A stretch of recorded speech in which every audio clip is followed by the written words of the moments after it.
my name's Teresa. I'm with the Heart of the City Festival. And this is a walking tour, part of a project that the Vancouver District Labour Council and the Carnegie Community Action Project put together with a bit of funding from the City of Vancouver. And it's a plaque project that laid or installed 12 plaques throughout the neighborhood, 6 commemorating labor history moments in time, and 6 commemorating community moments in time. So the first plaque commemorates the murder of Frank Rogers down on the waterfront, on the railway tracks just to the north of us. He wasn't a railway worker, but there was a newly formed union down on the railway for loading the cars. They were on strike, trying to get their first contract. He was accosted by a private police officer and a scab. Shots were fired, and he was hit 3 times. And he didn't die immediately, but he was hospitalized and died a couple of days later of his wounds. So this plaque was up for probably less than an hour.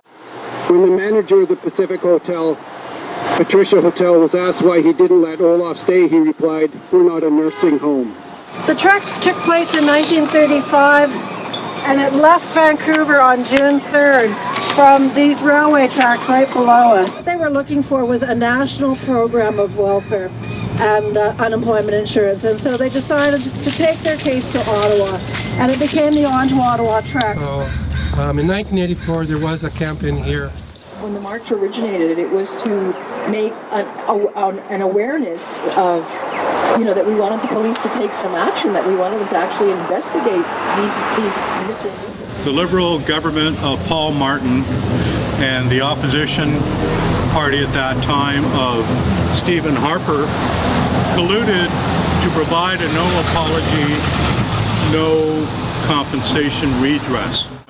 The Prime Minister came and he was greeted by 200 seniors, well, 150. I'm talking about seniors not like me at 65 and all that. I'm talking seniors. 2 of them were over 100 years old. This is the first time that any of these people had ever even challenged the government. You'll hear that almost all of these stories took a fight, took an illegal fight, either squatting or a camp or an illegal injection site. And it fits into patterns that we also know around the world, that any place that an official safe injection site has been open, there has always been an illegal safe injection site open prior to that to push the issue into I also wanted to tell you about a fight that we had in the plaque committee with the city over one word. Here it is. So we said, we had it saying the squad succeeded in stopping the private sale of Woodward's building, and the struggle for Woodward's won some social housing, but the accompanying invasion of condos into the heart of the neighborhood displaced more low-income residents than it housed. So the city could not handle the word invasion. So we thought about it and thought about it. Should we cave? Should we cave? So finally we caved, and we put influx of condos instead of invasion. And then somebody at the planning or somebody saw it, and the whole plaque project was held up for a year while the city figured out whether it could deal with the word influx or not.